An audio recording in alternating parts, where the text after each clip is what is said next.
Can I just read something to you that I found pretty funny when I was looking over some Final Fantasy facts? Sure. Apparently, an elemental resistance can be can't suplex or unsuplexable, which makes me really excited for this game. Have you gotten to a point where you are fighting against someone that you would assume would be impossible to suplex? I'm really trying to avoid spoilers. I think the first boss you fight, according to this guide, cannot be suplexed, which is a great elemental resistance because the element of suplex is the element of surprise. What Final Fantasy is this? This is Final Fantasy 3/6. Yeah. And where is this guide that you're looking at? Is it the big collector's edition book? No. The I'm instruction talking manual? like, this is like a game fact that I found on the web that's just a text file. I wonder if it's in that big book I bought. I'm going to have to... Wait, did you have to buy a book to get your Switch? Like it was in a bundle? No. Okay. I just saw the book and was like, "Ooh, this looks interesting." It's actually pretty interesting. Well, so I'm going to read something from just a random Final Fantasy Wikia. This is about Final Fantasy 3 and 6, specifically the SNES versions, because every subsequent version has more or less had this problem fixed. But because this is being so loyal or faithful to the original versions of these games, it still has the problem. The evade bug is a bug in the game Final Fantasy VI. As a result of this bug, the evade stat, which was supposed to determine the rate at which characters would dodge physical attacks, does nothing.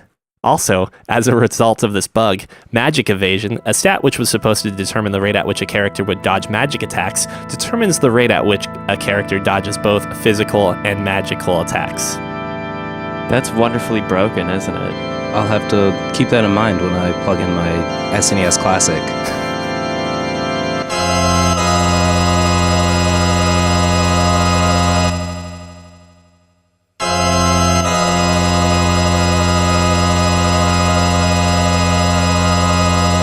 It's October 15th, 2017. You're listening to the Fancy Ramen Podcast, episode 36. I'm Neil. I'm Cookie. And I'm Scott. And this is the episode in which we can all say, congratulations, Cookie, on getting your SNES Classic that you have not yet opened. Yep, it's official. I went to the GameStop right down the street from my work. It was a 2-minute drive. Walked in, was like, "Hey, you got any classics?" And the UPS guy was walking out. And he was like, "Yep, just got 3 big boxes." I was like, sweet. It's maybe the best sign if you don't have an SNES Classic that they are shipping them this immediately after the initial release. So perhaps we will not have to have the conversation of why can I not find an SNES Classic around Christmas. I'm just glad to hear that with all of Cookie's like persistence and motivation, he was finally able to acquire that box that he's going to put at the top of his closet. Why, thank you. You probably played enough when we recorded the SNES Classic episode, which will be up sometime soon. Eventually. Yeah, I feel as if I got all I wanted to get out of the SNES Classic at that point. But convenient standards like hit me and it was just like, oh, yeah, I brought my own. I didn't bring a lunch to work today. This mall's got a really good food court. It's literally a 2-minute drive. I'll just go during my lunch break. And I entered an art show. Nice. So 3 of my skateboards are now at TD Ameritrade at their new founded annual art show. Did the naked lady not make it? No, that's kind of not appropriate for work. As the naked lady's sister skateboard is quite literally called, not safe for work. But yeah, so I entered some art. I wrote up my own artist statement and everything. And then as I entered in the 3 skateboards that I used, actually 2 skateboards on a longboard, I realized that no one else wrote an artist statement. I was like, fuck, I really went to school for this, didn't I? What is the artist statement for the artist formerly known as Cookie Skimilk? Basically a brief history of how graffiti influenced my art style, and that's why I kind of use skateboards, because with a piece of graffiti, you put it on a wall illegally, and it could be up for like a day, it could be up for a month, it could be up for a year, but one day someone's either going to paint over it or try and take it down. Have I told you about the graffiti wall I have in my basement? Or walls, I should say. You have a basement? No. Yeah, so I live in my girlfriend's parents' basement right now because I'm a fucking cool guy. Very cool. Very hipster of you. Just to like save money and shit. But 3 of the 4, or I guess there are more than 3 walls specifically in this basement. I mean, there have to be, Or more unless than you're living 4, in a excuse me. triangle. Yeah, maybe I do. The 3 walls in one nook of this basement all have graffiti on them, and apparently at one point in time, this house might have been a grow house. But the graffiti art's not bad. I mean, it's not like it's super original or anything like that. And at this point, there's too much clutter to really get a good image of what everything was. But it kind of sets the mood. It occurred to me that if I ever move to like a more urban style city, so to speak, like a San Francisco and New York and etc., whatever, and had like a brick or like plain wall like that, I think having graffiti is a great aesthetic to like freshening up or making a room seem less stagnant and suffocating. I can dig it. And to fit that whole graffiti ethos as well, when you want to go ahead and change it, just add a different graffiti. Yeah, exactly. If you want to paint over it and so forth. Too bad I don't have like a lick of talent when it comes to like visual artwork. But now you do know an artist whose statement includes graffiti. Really? art. Who would that be? I don't know. No. Scott, what have you been up to? I've been mostly homebound and dealing with a girlfriend who has a spiral fracture in her fibula. So I haven't been doing too much besides caring for my invalid right now. As much as Neil laughs at that, what did I miss? Oh, it was a roller derby accident. I can explain this really quickly. If you take a branch and you twist it in 2 opposite directions, the break pattern is what happened to her leg bone. It's pretty metal. Like, there's a picture of it. Maybe I'll send you guys. Roller derby. Yeah, roller I didn't know derby. she was even in a roller derby. Yeah, is your girlfriend also like tatted up and has short pigtails and prefers black clothing? Did she join this after her dog died and she had to carry it on a carry-on bag? She's been doing roller derby for like, I think 7 months. Yes, Sierra's got tattoos and like a couple piercings, I think. And she does wear predominantly black, if sometimes not an entirely black like wardrobe. So you hit the stereotype on the head. Kind of serious, but not meant to be taken seriously. Do you ever feel inadequate with your lack of tattoos, piercings, and punk exterior? Oh, no, not at all. I'm punk at heart, and that's all that matters. So you believe in the anarchy, you just don't necessarily, go out in the streets and march it. Yeah, exactly. I exude the aura of anarchy without actually having to demonstrate it physically. I just imagine you showing up to like an anarchist rally in just what you normally wear. Collared shirt, and everyone's jeans. just so dark and metal and here comes Scott, just big old smile on his face. Some I've got random my guy with a scarf on. nose ring turns to you and he's like, "Is that shirt from Banana Republic?" And you're like, "Yes, it is." And he's like, "Oh wow, that's real nice." Man. Like, fucking Yeah, punk, because man. chances are it is from Banana Republic. Those are some of my favorite shirts. I'll let you guys in on a secret that ever since high school, I've always wanted snake bite piercings, like so badly. At least one, if not 2. You're like, you currently do? I don't know. I don't really want them anymore, but I did want them for a very long time, and whoever I was dating would always ridicule me about that. And now that I actually have someone who would probably support it, I'm like, well, maybe it isn't a great idea. Now you have to desire things that would be considered like outrageous to her now. Like, maybe I need to plan a Roth IRA. Oh, I've always wanted one of those, though. I can help you get that set up.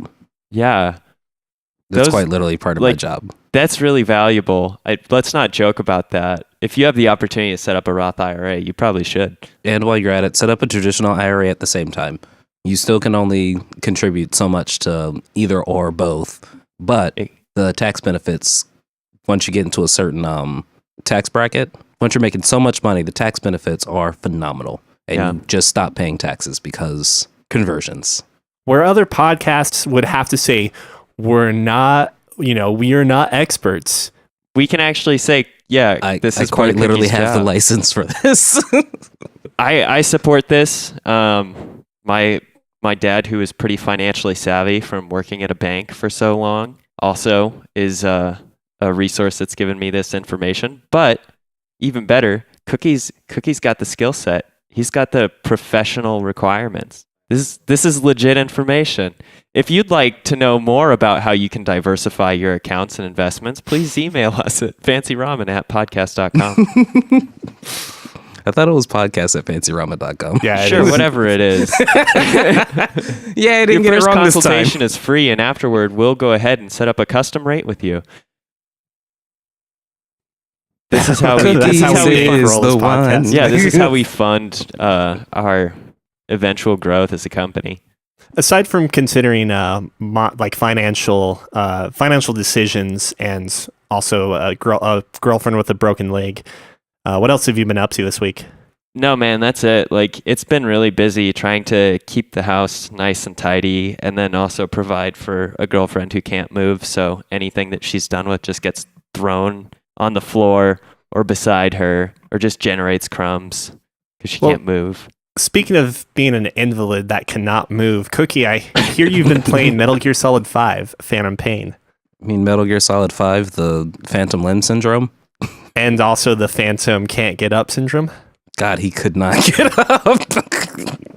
What you told me earlier is that you've been playing a little bit of it, but how far exactly are you?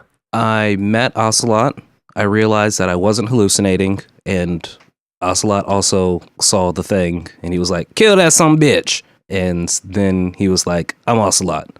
Way to go, V, or 5, or whatever the fuck he called me. And then he was like, you need a horse. You know how to ride a horse? Okay. Bridge. Collapse. And then there was a sandstorm, and then I turned it off. Okay, so you have now entered the open world, so to speak. So yeah, so I've quite literally done the linear portion of the game, which is probably all the game I'll probably do. Jesus. Because they'll be like, hey, now you can do whatever you want. Just plan this out. You've got, I think he said it was going to take a week by boat and then 2 days over land, and then you're going to need to save a guy. And then you made it there. So technically, like the journey's over. Now you just need to ride your horse over to Kaz, and you need to pick him up or save him. Mm-hmm. Yeah, a lot of that game relies on the player enjoying the gameplay itself. And if it's not necessarily your cup of tea, which I remember you saying that Ground Zeroes was a little bit of a miss for you. Yeah, it definitely was like, okay, cool. I can see the appeal of this to the masses of like, I can kind of take on these like stealth missions however I want. But I don't want to do that. But you can balloon people now. And you collect them. Just like Pokemon, you collect soldiers for your army, basically. That seems so metal. Do you get to take them back to your base and interrogate them until you give them the choice to either join or leave? If you balloon them, they will join no matter what, basically. But sometimes you don't want those guys to join, or sometimes you won't want them to join because they're shitty or they have like negative traits, I guess. I barely remember that game, and it's kind of surprising too because I love the shit out of Metal Gear Solid 5. I mean, if they failed to detect you, why would you want them guarding your base? That's a really good point. Yeah, it is. But yeah, so I didn't really like the Ground Zero demo that I got to play and sneak around and do shit with. But I was like, this game's free. I'll give it a chance. And I was like, what the fuck is going on? Oh yeah, never mind. It's a Metal Gear Solid game. I don't really need to know. All I know is I am just flopping all over this fucking floor. Yeah. I recall playing that game a second time and having... No, let me rephrase that. I recall playing that intro portion a second time for reasons we won't go into, and you just thinking to myself... zoom in on the boobs. Or his butt. Or his butt. When he's in the surgical gown or whatever. I would hope that you at least do a little bit within the open world, because I do appreciate the improvements they made between Ground Zero, and I'll probably turn it on again at some point. But until then, there's too much to play. Like what else? Well, I also started playing a game called Hue. It's also one of the PlayStation Plus free games of this season. And by this season, this month. I actually, depending on if you play the game Unfinished Swan, you might really enjoy this. It's another like color-based game. So you are Mr. Gray, or Dr. Hue. Wait, you mean Mr. Gray from the hit Stephen King movie Dreamcatcher? Pretty much. Mr. Gay? And your lab assistant, possibly, and our lover and our wife. Not sure what she is to you. She leaves you a note basically saying, hey, you know how we look up at the sky and we say the sky is blue? Well, I found the color blue. So I think you're probably just looking at gray. How do we know we're all looking at the same color? And you're just going around finding these colors because she is on the ultraviolet spectrum now. So she cannot be seen. And you're just collecting all these things to try and find her. And she's leaving you a bunch of notes, basically saying, hey, come find me. So it's a puzzle game based on the background color of the world that you're in. So sometimes an obstacle will be light blue. And to get past it, you'll change the background color of the world light blue. So all of a sudden that thing doesn't exist because it's in the same color spectrum. Oh, interesting. And so if there's a purple door or a purple blockade, you need to change the sky purple to get past it. Mm-hmm. So how are you changing the colors? So it's on I believe it's the L1 or R1, and then you get a color wheel. As you collect colors, you get more colors to choose from, and then you use the right analog stick to change colors. So sometimes there'll be like spikes on the ground. So you'll turn the color like blue, and you'll see that there's actually a yellow box covering the spikes. So you jump on the yellow box. Then to get to the next part, you'll need to jump off of the yellow box, turn the world yellow, and then there's a purple box. So then you kind of keep going, cycling through these colors while jumping and platforming through the world, changing colors to get through the puzzle. So it might be appropriate to also note that this is like a platformer from the looks of it. At any point in time, do you have to utilize the color changing in concise, quick motions to avoid obstacles? Like, let's say if you're falling and there's some sort of trap that like you have to fall through a color, so you switch to that color, but then you have to switch back to a different color to prevent yourself from dying. How much a part of that is that to like the core gameplay? So from what I've done so far, I've had to go through certain colors to like avoid dying. And I've also had to like, in order to progress, sometimes there were like one part, there were boulders right above me and they were being held on by a blue floor or blue ceiling from my perspective. But in order for me to go forward, I had to turn the background color blue because it was also a wall in front of me. So basically I had to change the color, drop the boulders, run out, and change the color back to like not get the boulders coming after me. Or what I did was I just kept the color blue and just ran away from the boulders and did my best not to die. I guess Does using this hue ability cause you to like pause time or slow it or anything? Or is it all slow real time? It does slow time, so it hits you with a nice little if you played the Pac-Man Championship Edition when you're about to run into something, how it like everything like zooms in and slows down to help you avoid the ghost. It kind of does that. So you're still moving. You can't change directions when you're actually like in that hue time. So say you misread a jump and you're about to overjump it, you can't like change directions while in that bullet time. So it's kind of like it's a nice balance mechanic. Right, you can't abuse it at least. Yeah, so Hue, it's nice and free. Oh, sorry. Oh, no, I was just going to say it's nice and free. Have I ever what? Have you ever misjudged a color? Like all the time. Okay, I was just thinking like looking at the just the art for Hue, orange and yellow look really similar. Have you ever accidentally like switched to yellow and then been crushed by an orange boulder, or a yellow box has fallen through? There's like a dark blue and a light blue that are really close to each other, and they're in the same like spot-ish kind of on the color wheel. And I believe there's 2 different yellows as well. I haven't gotten all the colors yet, but I will say your initial reaction is you see the color that you want to jump on or jump to, and as you're going through like the time, your thought process doesn't go to pick a different color. The way I've been brought up with plugging in the RCA cables in the back of the TV or plugging in things on the building a computer, you always match the colors. So that's one of the things I've got to get like past whenever I do play. It's like, oh yeah, there's a yellow box there. I want to jump on the yellow box. as I'm in midair, I switch to yellow, and I'm like, fuck, now I gotta start over. Do you guys consider yourselves like colorblind at all? No. No. Out of all the colorblind tests I've taken, I have not failed one, I guess. Yeah. I can see the Marv logo. Marv? Yeah, the movie studio, MARV. They do all the colors. I think it's MARV. I too can see the Marv logo. Okay. This company's logo is invisible, says one writer.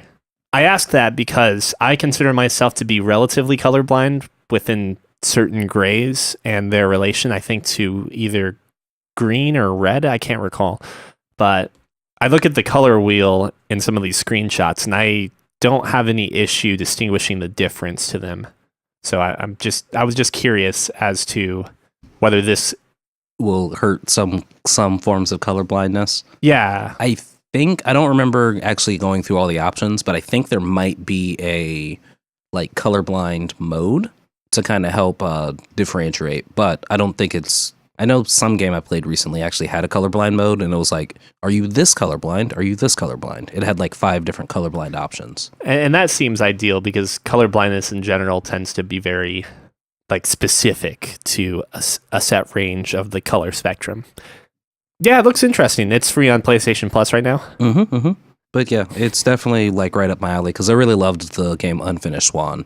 One of the few games I finished, which was a game that's a first person and you're painting the world around you. Otherwise, everything's just pure white, so you can't tell what's around. Have you considered playing Perception?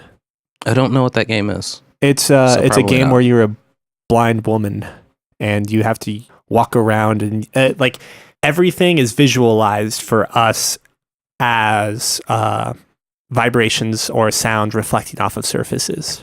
Ooh, that sounds fun. Seems pretty good.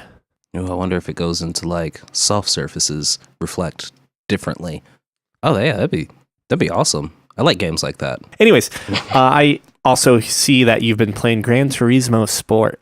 I played 2 races of Gran Turismo Sport. And it was that amazing that you never wanted to ruin your perception of the game again? And it was that amazing it's that amazing that I realized, oh yeah, that's why I like Forza the series better. For anyone who's on that like rivalry between Forza Motorsports and Gran Turismo, they've got very different feels and very like different ways about going about things. Gran Turismo is very clinical. It's very sterile. It's very much, this is your thing. You get the credits. Congratulations, you've won the race. Probably in a British accent. And it's very, you're driving. There's no real sense of speed. And it kind of just, yeah, congratulations. You've won the race. Cheerio, mate. Does it control in that same fashion? That you expect a Gran Turismo game to control in? Yes and no. I mean, if you were to compare Gran Turismo with Forza, being someone that's never played a Forza game, aside from like grabbing the controller once or twice, would you say that Gran Turismo feels more like a strict simulation, or is it different? Does it have like kind of that pseudo arcade feel that Forza has? Perhaps. I don't want to put words in your mouth, so to speak, because I'm not familiar with Forza. So the thing I like about Forza is even though it is a simulation racer, you can set the curve to give it a little more of a arcade feel. You can also set the control scheme for Forza to be completely simulation, and then you can customize your car in such a way that it's going to react exactly the way you want. So at this case, you can be like, okay, I want this car. So like, I was watching drift videos of Forza, and I'm like, cool. How the heck did they get that set up? They were like, put everything on super simulation, and you need to build this car exactly as it is. Any kind of tuning's wrong, and it's not a drift car, which is how real cars work. Whereas Gran Turismo is very, you need to do this. Congratulations, you've won the race. I guess Forza's got more of a like punk feel. It's more excited about the things that you're doing. The main things I've been playing, unfortunately, have been Forza Horizon because Forza Motorsport wasn't available on the Play Anywhere Windows Store. Yeah, and I don't want to buy an Xbox One. So once the new Forza 7 comes out, I'm going to be super excited to get that. It's got more of a, even though you're doing the same races, it's got a lot of the same licenses for cars. It's very, yeah, let's do this. And one thing that I really like drew me away from the Gran Turismo and stuck with the Forza, I like to play in the cab of the car a lot of the times. And Gran Turismo has this issue of having a lot of cars in not having the inside of the car. So like you can't get like the steering wheel moving and all that stuff. Right. When you say not having the insides of a lot of the cars, then are they just using a generic cockpit or car interior? If I remember correctly, it was either a black interior or it just didn't have that perspective. Okay. Like at all. They just had it. It was either like black or they just like completely canceled it out. Also keeping in mind the last Gran Turismo I played was probably 3 and R2. Like back when the perspective, if you went into first person mode, was basically just, oh, why am I a floating person that's somehow flying at high speeds? Where like there's no car interior at all. And I've always picked up like at least done a race or two or did a demo of the Gran Turismo series. And it's always seemed so clinical and boring. Now I understand they've got their like simulation thing. They're training kids to race their game and they have their championship and then they put them on an actual like racing team. And I think that's cool. But it's always just been too clinical and boring and you've won the race. Good job. First place finish. Here's some credits. Go buy a car. Yes. Good job. Proud of you. Ready, set, go. Shift now. It I've won actually the tells you to race. shift. No, and it's like it on automatic feels so dumb. Like you know how a car you get to certain RPM and then you need to shift. The way the tuning of the demo for Forza Sport, Gran Turismo Sport, it was like, dude, you're sticking in first gear for way too long. You're in second gear for way too long. I quite literally see the thing go. It goes.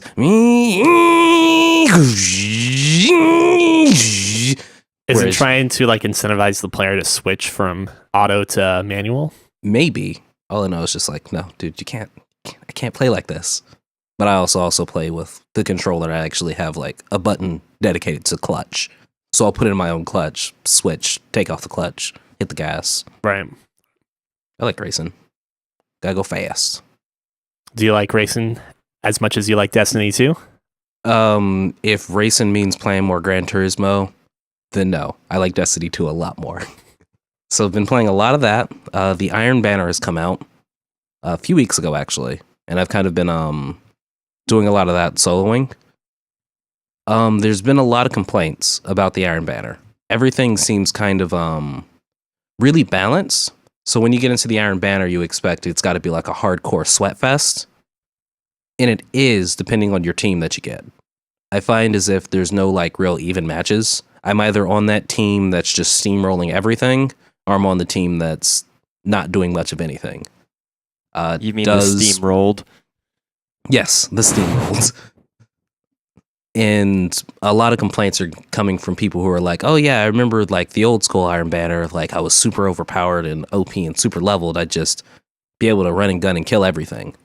So that's their complaint, is that they need to use teamwork, which is kind of what I wanted to mention. It's like, yeah, you need to use teamwork. So usually the steamrolled team is the one that everyone goes off in different directions. Isn't naturally playing well together for that matter. Because I've never actually really talked to anybody, but I'm always on that team. Like I will stick with one person, and then eventually those two other guys that have been destroyed by the team that's actually sticking together, they'll flock to the person that I'm sticking with, because we're constantly just having each other's back, and it's nice. Right. Then it turns into all team fights. I mean, what you're telling me isn't surprising me, because I don't know if you've watched any of the raid yet, but there are some specific scenarios where if you are not communicating, you basically have to be on voice chat in order to succeed. That's one of the main complaints. Just the difficulty? It's not difficult. It's not running guns solo-y. Okay. Is the big complaint. It's like, yeah, I can't just steamroll fools now. Like, well, yeah, because everyone's pretty much the same level. We've all done the same grind at this point, which I'm still loving the grind, which is kind of crazy for me. You sound like you would probably enjoy MMOs. I do enjoy MMOs. But I also get bored of MMOs really fast. But I also really enjoy them. Because whereas Destiny 2 has some of that level of repetitiveness, but it has a well-playing game on top of it. Yeah. Whereas Destiny 1 had a good playing game, had the repetitiveness, but it also had a loading screen every 2 minutes. And not a short loading screen. Not like a, you're loading, you're done. It was a, you're loading. Which makes me wonder if I would appreciate games like Final Fantasy 15 more had I played it first on a PC. Just because like that's one particular title where like the loading is fucking ridiculous. Devastating. Yeah. And I'm really glad that is that all you have to say for Destiny before I kill it? Or before I switch on? The people I run Destiny with, they're almost Nightfall Strike ready. Actually, one of them is. Lizzie is not yet. We need to still get her up there. Wait, the Nightfall, is that the raid? Or nope. Okay. They are not raid ready. I want to record you guys, or at least witness you guys doing the raid, because it looked hella fun. It does look hella fun. But that's all I've got to say about that. Also, you mentioned Final Fantasy 15. Do you want to play the multiplayer with me? I need to see what the multiplayer even is, and will it be cross-platform? I don't think so. But it sounds like you've got it on PlayStation 4 as well. So yeah, is it dependent upon like what your current levels are and stuff? Because I didn't make it too far in Final Fantasy 15. I got to Chocobo racing in Final Fantasy 15. Is that what the multiplayer is? Just a bunch of Chocobo racing? I hope so. We'll have to look into that some more. Yeah, so I picked up The Evil Within 2, and that's what I've been spending what little bit of free time I've had, aside from a little bit of Cuphead as well. The Evil Within 2, in a lot of ways, has really surprised me because it was not the game I was expecting it to be. That's probably my fault because I did not really look that far into The Evil Within 2 because I liked the first one so much. And yeah, like there were some issues with The Evil Within 1, but as a whole, like I really appreciated the storytelling. I really liked the atmosphere and mood. I liked the characters. It was just enjoyable for me. When I started playing The Evil Within 2, it occurred to me that within the first hour and a half or hour of gameplay, suddenly the world just seemed to open up. And apparently this game has a lot of open world characteristics in a way that kind of defeats some of the strong points that I felt The Evil Within 1 had, the original had. What made the original game so great was the ultimate analysis that you're actually not inside of a real world. And because of that, you can make impossible spaces exist and really fuck with the player's perception.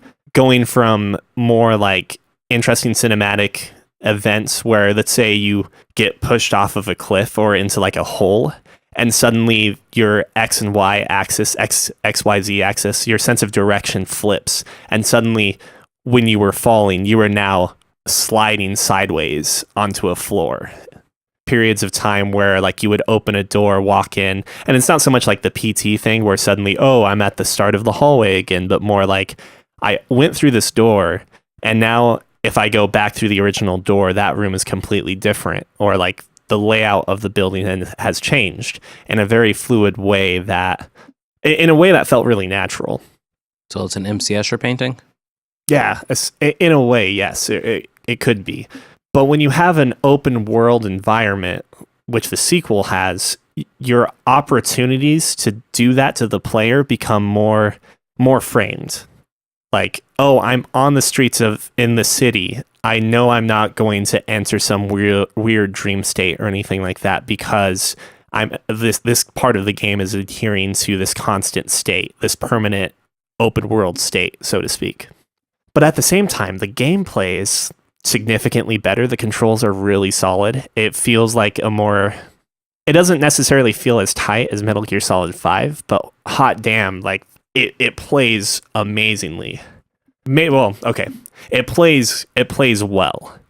I've never had a point in time where I thought to myself, oh, I wanted to do something completely different, but the controls or the handle on the game did not allow me to do that. And so your perception that it plays amazingly is more based upon the controls and how limited they were in Evil Within 1?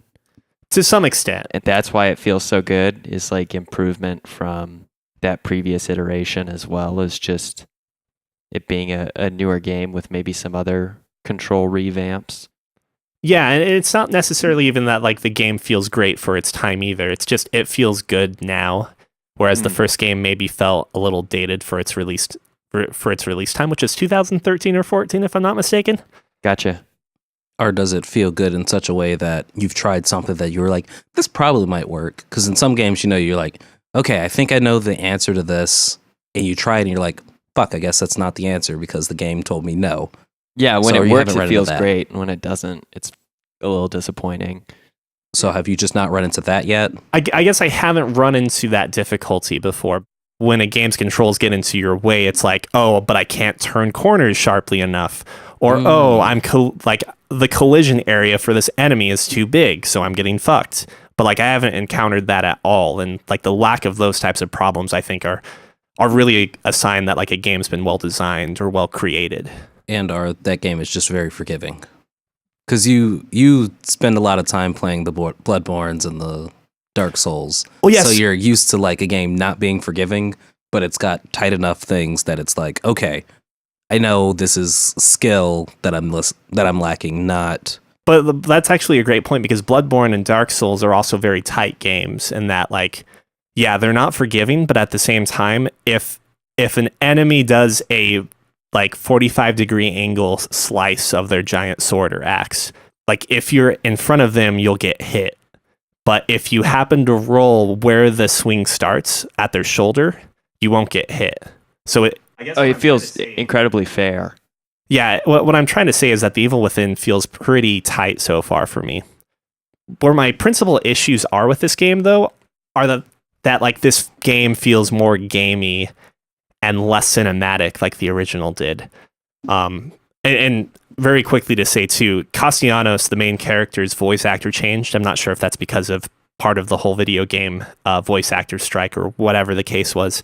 But he went from like a more grizzled voice that kind of felt like, I don't want to be in this shithole, sort of like this sucks voice to like, now I'm kind of more alternative protagonist character. I'm a good guy. When the character himself is not a role model or someone that should be a hero. He is an alcoholic police officer that is assumedly kicked off the force for being an alcoholic. But don't you spend the first one saving your daughter? And then the second one saving your daughter? No, your daughter's dead in the first one. So that's kind of the canon change here, is that supposedly she's alive. Your daughter was never dead to begin with. And in fact, she was abducted and the fire was a cover-up.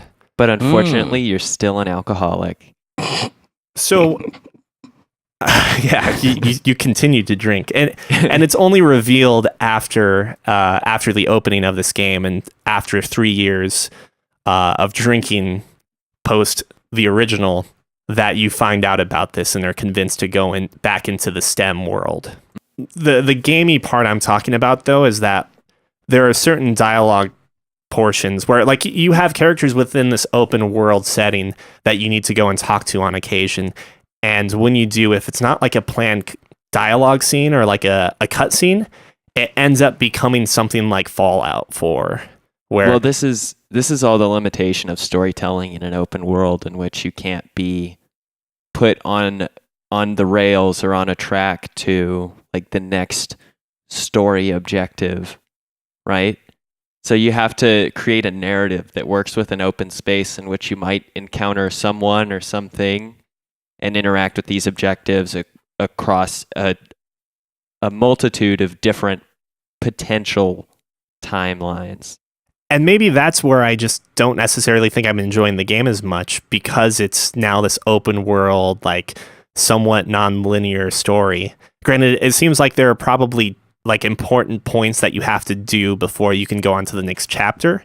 But so much of what I loved about The Evil Within was just the progression of the story and how tight the story felt. Right. And now with the open world, like in order to have the progression of the story, they need to create bottlenecks, is what you're talking about, where you can get a certain number of things done, but then you progress your main story forward in order to open up like further area or narrative opportunity. By going through the one door for your bottleneck of an open world game. So it's open world, so you need to go through to get that one thing to progress to the next act. And I guess I just don't necessarily see, like, I say all of this after saying I'm enjoying the game a lot, but I don't necessarily see the benefit outweighing the cons in creating an open world game if it's not going to truly be open world.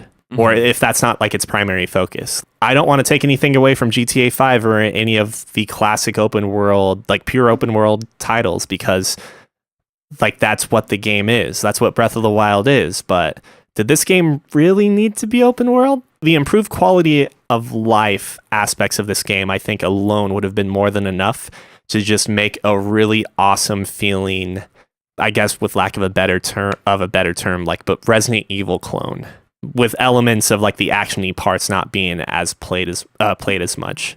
But I don't know. I also want to note too that I'm not far enough in to really say whether or not the story's there yet. But they are taking a lot of interesting takes in the mood and theming behind it. Where the first game takes place inside of basically a sociopath killer's mind. This game is taking place inside of a little girl's mind that has been manipulated in a way that allows some control or presence to take place. Like they build a fictitious town or small little village or whatever you want to say, called Union inside of this person's mind, and that's where they're conducting all of their research and whatever the shit else like this whole STEM project is actually being used for. And I think that's the explanation as to why things can stay relatively normal for the most part, aside from like scenario defining elements like, oh, the town's kind of all fucked up because this person's mindset is not in a good place right now.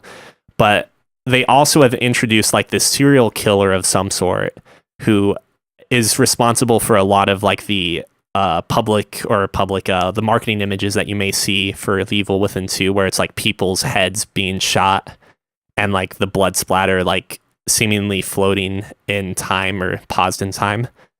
Every portion that you deal with this weird killer guy is always awesome because it takes you out of the regular open world element and puts you into a much more controlled, confined area. But at the exact same time, like my personal stress and fear level just jumps through the roof at that point because you're so used to like, oh, I'm in this little town and I know where everything is. And, you know, I have the ability to just run away from any encounter and go to my safe house, to now I'm in a very tight, controlled situation that I don't know where one door is going to lead to. And I don't know, like, I can't guarantee my own safety. And maybe that feeling I have there is also why I feel like if The Evil Within 2 was entirely that, it may not be a better video game. It might be a worse video game, but it may have been a better experience overall. But at the end of the day, it's fun. It's very fun. I can dig it. I've got no more questions for you. I'm sorry. Going on the complete opposite end of the spectrum, I guess. Back into the past with Scott. How is Secret of Mana working out for you? Like we're talking pretty heavily about mechanics today, and so I'm happy that my topics really line up with this. I have 3.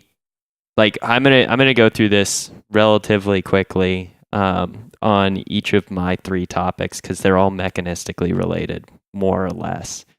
And so, Secret of Mana, what I wanted to talk about today at least is now I've finally progressed to a point in this game where I've got all of the weapons and they each have their unique like uses and benefits for fighting enemies, which is a really nice thing that I think I've always found to be very valuable since playing certain games like say Dark Souls, where understanding that a heavy, slow weapon that does a lot of damage can be really great in some scenarios, but horrible compared to having long, quick reach with, say, a spear in another. I'm surprised at how well Secret of Mana is able to also kind of make all of these weapons feel like they have definitive benefits and points in which it's ideal to use one or the other in combat. And also, since I've been playing a bit of, say, well, actually, I want to come back to the weapon upgrade system, but I did really like in this game, which I haven't experienced in a lot of others, that upgrading weapons is really easy. You essentially will defeat bosses or large enemies and get orbs that let you upgrade your weapons by just going back to a blacksmith and paying them gold. And it's really nice as opposed to trying to find a treasure chest or, I mean, it'd be fine if you just picked up an upgraded weapon as well. But just having this streamlined upgrade system in which your weapons update at the right time to keep up with the difficulty of your enemies, and you don't have to go out of your way to do any of this weapon upgrading. Like, you're just automatically getting scaled up. And the other easy way to do it too would be to just have, the characters level up in a way that is consistent with the difficulty of the game all the way through and take out the weapons entirely. But it's a really nice thing that you don't have to distribute orbs to specific weapons. Like, once you get an orb, it works for all of the weapons, if I'm not mistaken. The orb works specifically for a weapon, but that's does it? Yeah, but that's the same kind of idea then as getting an orb that would work, or like getting an orb that would upgrade all your weapons at the same time or something, except the timing on that would be slightly stratified. And it's a lot better than picking an orb to upgrade. Like, I'm going to upgrade the sword a couple times and then get to a point in the game where I really need to use the whip and my whip's garbage. Yeah, I guess that's the whole thing. It's never a question of what do I need to tech into when it's just I'm going to tech everything out eventually. Yeah, you don't have to worry about anything falling behind or becoming irrelevant in combat, which is really nice. You're absolutely right, too, in the regards to making the weapons seem relatively unique from each other, especially for like a 2D action RPG. The sword has a nice width to it. The axe is slightly slower, but also gets rid of some obstacles, if I'm not mistaken. That's right. The spear has range.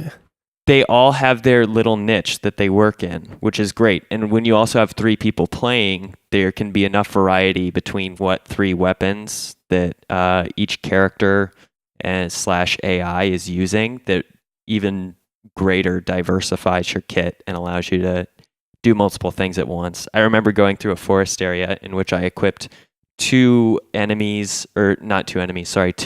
my allies with weapons that could cut through bush to get to enemies that were otherwise blocked by impassable barriers, but that ranged weapons could go over. So I gave them 2 weapons that allowed me to access the interior of these blocked off zones where enemies were sniping at us with a ranged weapon. And then the third one got the ranged weapon so they could fire over it while we were on our way to make a melee attack against them. Like, it's really nice. And the customizability of your AI and their aggressiveness is really cool too. I don't know if you remember this, but it's like a checkerboard setup in which you have the options to set both the distance that your AI will keep from most enemies and then their level of aggression or defensiveness. And so there's many positions that you can put an AI at, and how it will respond will be slightly different amongst that. So there's tons of customizability and control, even when you're not using the human control on an AI, which the AI is very stupid, but at least like following these rules, it seems a lot better and a lot more manageable. Yeah, like you can set them to hyper aggressive, but to keep their distance close to you. So they'll never run in a way that will prevent you from moving forward on a map or getting stuck, but they will still always like fight enemies next to you. I think that's where I usually kept them. But. Yeah, I think it's very useful because otherwise getting caught on like not being able to move on a screen when the enemies can move can be a very like difficult situation if the ally computer gets stuck and all of a sudden you're trapped in where you can't move effectively from enemy attacks or chase an enemy that needs to be chased immediately. Are you still playing 2-player on that? Yeah, I'm still doing 2-player. I hope to continue doing that. But the 3rd player, which is the AI, I've really come to appreciate the amount of control that you can exert because it is very confusing when you have 2 people playing and the AI gets in trouble. When you go to swap roles, if you both go to swap roles at roughly the same time, then you don't know which character you swap to for a moment, and that causes severe confusion. Out of curiosity, Do you feel like the magic system's a little slow nowadays?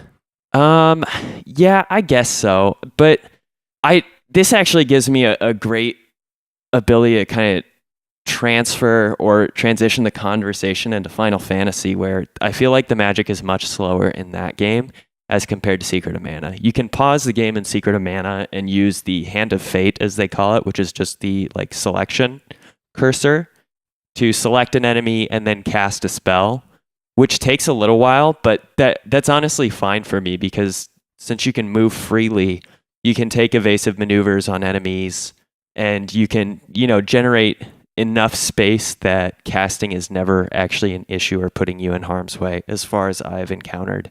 But into like Final Fantasy 3, I've found that when I'm using this battle system where there's a bar that fills up before you can perform actions, the time that it takes to select the action and then actually perform it is enough in which if an enemy falls or it does some sort of like defensive maneuver that allows it to counter, you can end up like accidentally getting baited into attacking an enemy that'll hit you with a strong counterattack or something. Like it's attacking very a unreliable. shell. Yeah, exactly. Like the first boss in the game, what can happen is you can set up to attack its weak point, and it's pretty obvious from the start that you don't want to attack its shell. But because of the timing with the game, you can queue up an action and then perform the action after the enemy is withdrawn into the shell and get the counterattack. And it really sucks. Like, it feels a little unfair because there's not a great way to time it out. And so at least in Secret of Mana, there's not an issue like that necessarily. So I'm okay with a slow magic system or a slow response on an attack system as long as it doesn't feel like it's coming with any significant penalties. Really, I didn't have much else to complain about for Final Fantasy 3. I'm so far just getting started on that and enjoying the story. But it just made me realize how customizable some of these old SNES RPGs are. In Final Fantasy, you get to name characters, which isn't particularly customizable, but because I know in many Final Fantasy games, too many characters to keep track of, that I don't care to learn their names. I've just been naming everyone by the like most definitive color in their sprite. And so we have like green and blue is my main protagonist right now. What happens when the next character you get on your team is also going to be blue? Well, I'll have to go for like the next most interesting thing about them. Blonde. Exactly. That's what you're probably going to name him. Yeah, so black guy. and that's fun. That's fine as long as I can like determine between each one who they are. It'll be really easy to remember. Like blue is a thief and green is an esper, and whoever this third blonde person is going to be, I don't know anything about them, but oh my god, how do you already know that about Terra? What, that she's an esper? Yeah, because you're able to use magic. Or I completely don't understand how this game works at all, which is very common for Final Fantasy storytelling. Did I just give up something? Well, I mean, come on, Neil. It was pretty obvious from the start. But I guess we should warn for spoilers. Apparently. Oh, I mean, I think the statute of limitations is up on Final Fantasy VI and Secret of Mana for that matter. But they just came out. Final Fantasy, the big customizable thing that stuck out to me the most was actually the menus. Have you ever seen that you can customize the color options for the menus? Yeah, and the backgrounds? It's crazy. Like there's maybe 6 colors in most of these menu designs that you can completely adjust however you want. And so you can make the most obnoxious looking menu design possible. And that's not even the text that occupies these menus. But you can also do it from like preset patterns as well. I spent way too much time like fooling around with it to see what they look like, and everything I came up with looked like garbage. When I play Final Fantasy VI, for some reason, I always switch the box text, or the box image, I should say, to something appropriate for that part of the game. So I think I usually start off with the wood background. Oh, really? I always choose I felt like the metal would be the one you'd always choose, like since it's a very industrial looking kind of game and theme. There's a point in time where it does become very industrial. Like legitimately, I'm inside of the factory. Yeah. And that's when you set the metal background. Because it's like a steel plate, like a diamond plate style one, right? Right, that's exactly what it's like. There's even screws, I think, on the corners. Fucking stupid. Yeah, I'm looking forward to playing more of it. The menu options just made me kind of nostalgic for games that let you exert that amount of customizability. Like, I always like changing my HUD colors in the Fallout games.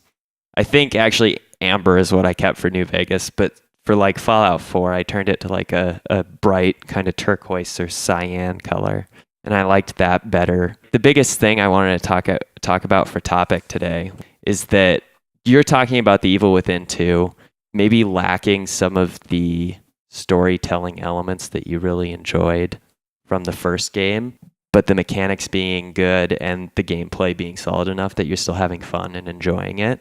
I was realizing over this week, since Sierra's down and out, I've been playing The Witcher because I figured it would be pretty entertaining for us to make decisions together while I play that game. You want to be bored as fuck as I fuck some prostitutes?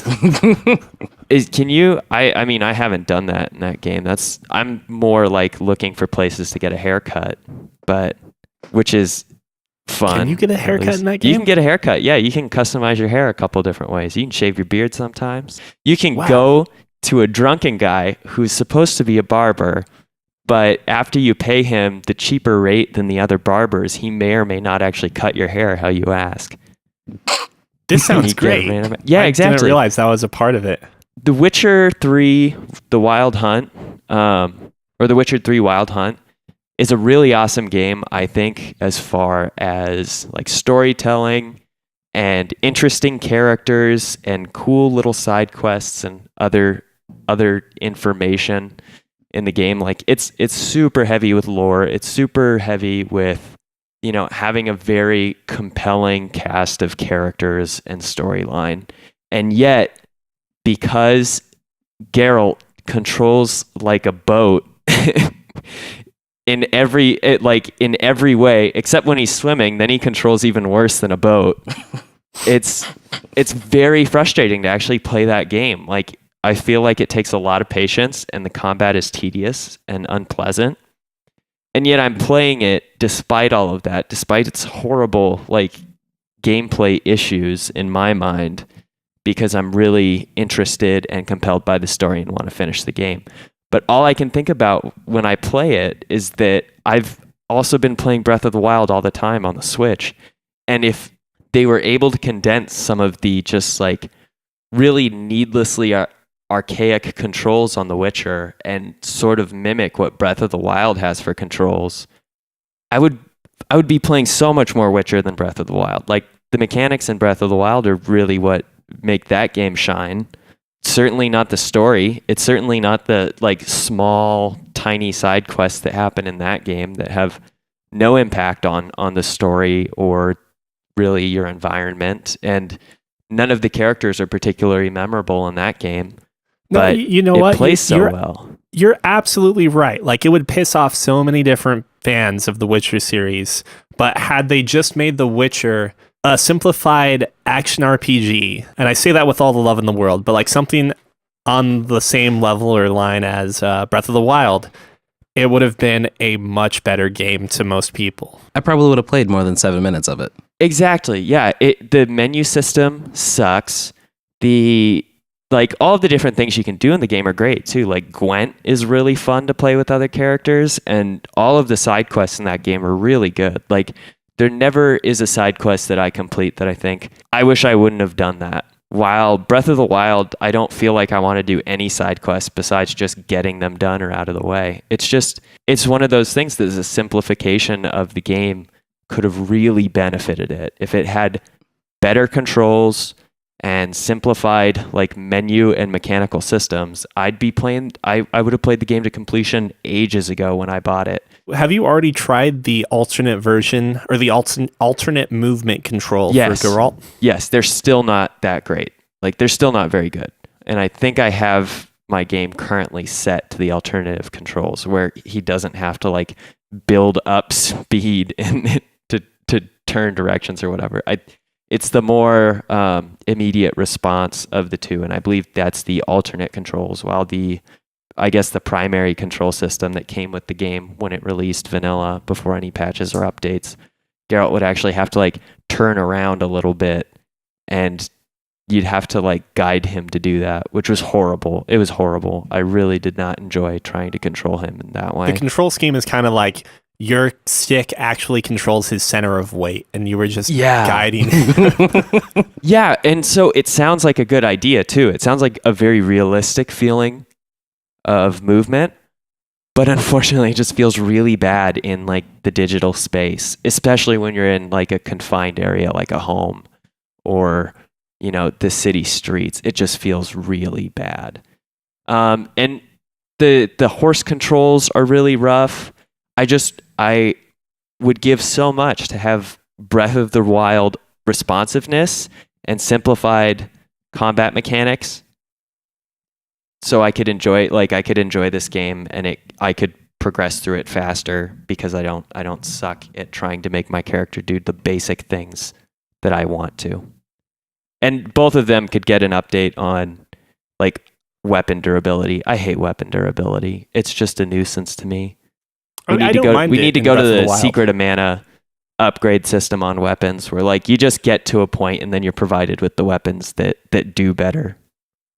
I also always like appreciated when RPGs were not like forcing you to buy different weapons, but instead the idea was that you sharpened your own weapon or, you know, upgraded it. Yeah, your weapon upgraded as you progressed further. Like you gained access to a newer, better weapon, but it wasn't just by buying it in a shop. You found it in a dungeon after a boss dropped it, or your weapon somehow transformed to meet the greater foes and challenges ahead.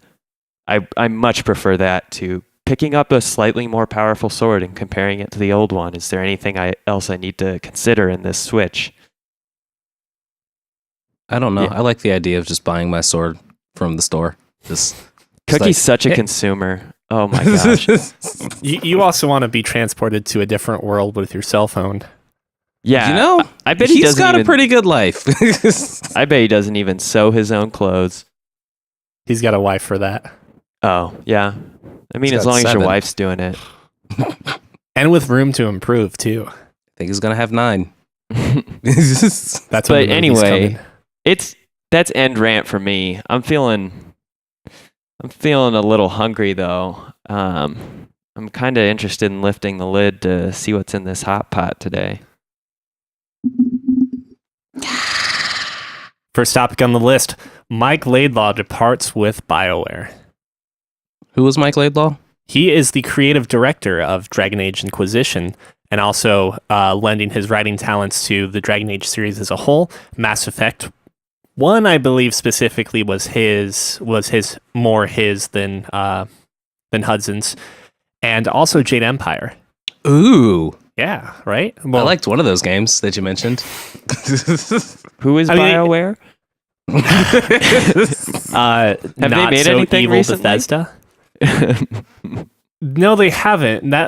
No, they did. What are we all saying? We just all forgot about it because we didn't want to think about Mass Effect Andromeda. Oh, shit.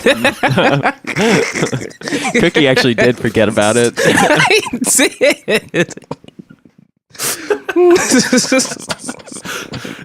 As far as I know, I don't think he has any credits on Andromeda, just to point that out there. As far as you know, he erased all of his credits on Andromeda. Yeah, hopefully he quit before he could show up on the team list. I'm kind of I don't know if I'm necessarily bummed to hear it. I am very curious to see what this means for Dragon Age, because Inquisition definitely had some improvements and it had some really cool ideas. But I'm curious if that game could get better. Yeah.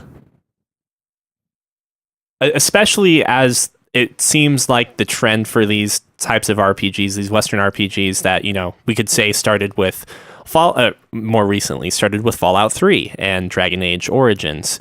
It seems to be more like aiming towards streamlined gameplay. And I I would kind of actually love a more open world Dragon Age game, and I think Inquisition was kind of a letdown when it was really not as open worldy as you wanted it to be. Yeah. If they get any more open world, their direct competitor will be the Elder Scrolls games, I think is the catch. But I think they were already competing with them to begin with.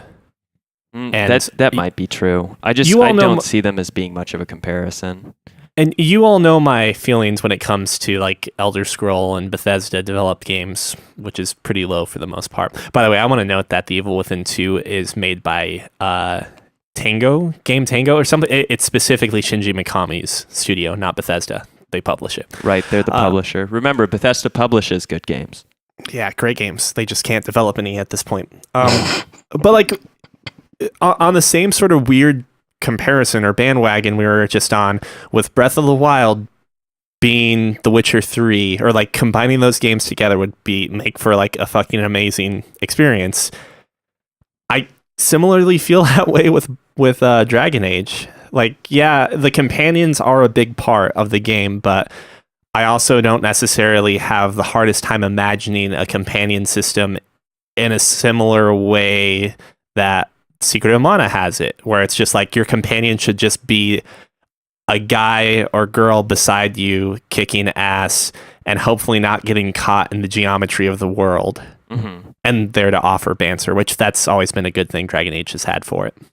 As to how this relates to Mike Laidlaw, I'm just curious because I feel like he has been much more of a lore writer, so to speak, and kind of enforcing that sort of strict development of the game. I'm curious if Dragon Age 4 is going to just completely change the way that game plays, or change the way the series goes, I guess. Yeah, that'd be cool. I'd like for it to loosen up a little bit and maybe, I guess, streamline how it plays. His like announcement tweet is also really interesting because in like the third stanza he writes, "For the near future, I plan to spend my time reconnecting with all the amazing games and worlds that my peers have created, and I look forward to sharing those experiences with you all on Twitch and Twitter." So basically, he's going to become a YouTuber? Well, a Twitcher? That's probably not a good term. We can invite him to the Fancy Ramen podcast. We can be his like safe landing gig. And then he's going to be like, "Oh wait, so none of you liked Dragon Age Inquisition?" It was okay. I'd much rather play Origins again. I didn't play it. I only played Origins. Oh man, you should play Origins. Origins was one of the few video games I've beaten multiple times, actually. The middle of the game can be very similar, but the intro and ending, or like the epilogue, I guess you could say, makes it worth going through and playing as a different Origin. Because you're just like, oh, okay, so this is how this kind of happened. And Morgana with your children went off into the woods and sacrificed your soul or some shit. And what's her name with your children went off to the Covenant. Sacrificed your children. We've talked about like replacement racism before. Like if you want to get another fill of playing as a minority, like a enslaved minority, you can play as elves in Dragon Age. Oh, yeah, quite literally. Yes. I honestly hope he ends up landing a gig someplace and making more video games, because I don't know necessarily how much he put into Origins, but I'm assuming a decent amount. And that game was fucking good. That game was fucking good. Speaking of good fucking games, gamers are speedrunning the Super Mario Odyssey demo at Walmart. Is nothing safe from speedrunners nowadays? Are they just speedrunning everything? These videos are definitely worth checking out. People are like burning through the available levels. And it's getting me really excited for Super Mario Odyssey, seeing people play these. Because are you gonna buy it? Are you gonna buy it next week? Oh yeah, I'm gonna buy it. I want to see people. I haven't had a like console Mario game since Sunshine, I think. You mean since September 29th, when you got Super Mario World on your SNES Classic? That's true, man. I've played so much of that game, it makes up for all the others I've missed. Like I'm sure Super Mario Galaxy and Galaxy 2 were great games, but so was just playing Super Mario World for like the 500th hour of my life. I'm looking forward to it a lot. I haven't played one in a while, but if there's one thing I know Mario games to be great for, it's just like superb controls and really great mechanics that just feel really good to execute. And He hasn't played Mario Sunshine yet. oh, I've played Mario Sunshine. I played tons of Mario Sunshine. And the reason I like that game is because it doesn't feel as good, but then you have a hover ability, so it's no big deal. So are you going to delegate Sierra to Hat? Oh yeah, that's cool too. Like that we can have two people playing. That will be fun. I'll probably delegate her to Hat for sure. If And at then you guys all. are going to speedrun it together, right? Oh, we're so good at Mario games. We'll speedrun it. I would have been way more hyped if these speedrunners took advantage of the natural obstacles within Walmart. All right, guys, we're going in here to speed run. We're going to speed run the Super Mario Odyssey demo. All right, we just pulled into Walmart, guys. Start the timer now. You're hopping the aisles. Yeah, we found that like Wednesday around 6 a.m. is usually the best time to speedrun Super Mario Odyssey. It's when, the stalkers usually finish up their second load of pallets. And, there's just that gap that if you get in, you can make it. Yeah, you have to execute a spin maneuver normally around aisle 6, but past that, you're free. Like, you're gold. You do have to worry about the hovering employee that constantly asks you if you're okay. And that sometimes, drains on your concentration. But it's a good time to go in. And beware the caution slick section of the floor signs. They're hard That's to just a vault part of over the if you RNG, don't- man. Sometimes Yeah. you just have to deal with it. Okay, we got a really bad roll this time, guys. We're sorry. Sorry, we couldn't go into this Walmart today. we're just gonna have to restart. All right, let's go home. Another news: 2 new Oculus headsets have been announced, and a price cut to their current model. The first headset we've known about for a while, but it's now been stated that they will be shipping developer versions of the Santa Cruz in 2018, and this is basically your wireless, high-quality VR experience headset. So the skateboard company's making headsets now? Santa Cruz, baby. They made my favorite longboard. And then we have the Oculus Go, which is, as I've read it, basically a cell phone VR headset, except the cell phone's built in. So like your Gear VR, but all in or your Samsung Gear VR, but all enclosed. So pass, is what you're saying. Yeah, most likely. Unless you need to, look up YouPorn videos on the go. No one will know, besides the furious masturbation. No one will know besides the furious. Oh, I see what you mean. You say, like, you could watch it on a public bus. And no one will know besides you furiously masturbating. Oh, I wonder what he's doing. He's got a VR headset. Oh, man. So is IGN acquiring Humble Bundle? That's right. Yeah. Sorry, I threw you That's a off thing. that much. There should be, no violation of integrity with IGN performing reviews. They really do state that is indeed their plan is to keep operations for Humble Bundle completely separate. But at the same time, I mean, it seems just as sleazy as a Twitch Let's Player or a Twitch broadcaster selling you the game he's playing. Oh yeah, totally. It's one of those things where even if you as a company make many public statements and vehemently deny any chance that you may abuse this power, I don't think anyone doesn't expect you to not obviously abuse this power. Like, isn't that the point of power, to be abused? exactly. It's just one of those things. Like, the reason it seems sketchy is because companies operate ultimately on a bottom line basis. And if you can say, write a nicer review than you might previously because the game that's being sold is also through your Humble Bundle site, which, that's 2 bites of the apple there. Like, why not? There's nothing wrong with being a little lenient on the games that happen to make us a little bit of money. Like, it's really easy to corrupt that integrity. But would they have to plan ahead? Or does Humble Bundle now do like brand new video games? Well, that's the interesting thing, because I think they sell a bunch of games just on their plain storefront, that are not necessarily discounted, but still go to charity.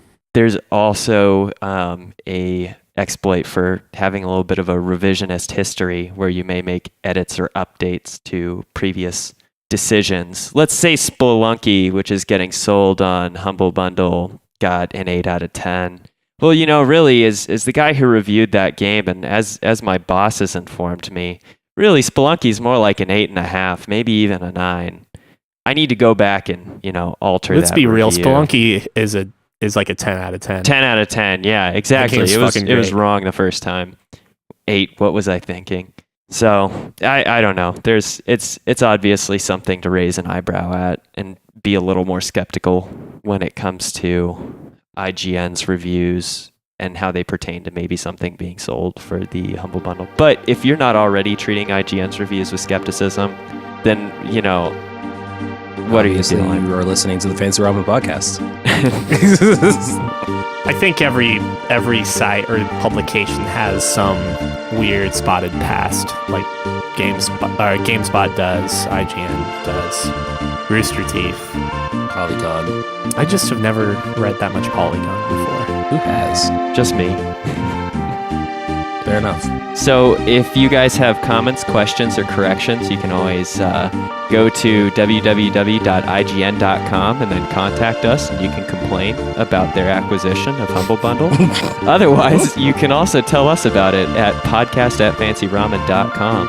And if you've been enjoying the show, leave a review with us on Apple Podcasts, but not Stitcher. And more importantly, tell a friend and help us grow our audience. This has been a blast, guys. I'm Scott. Cookie. And I'm Neil.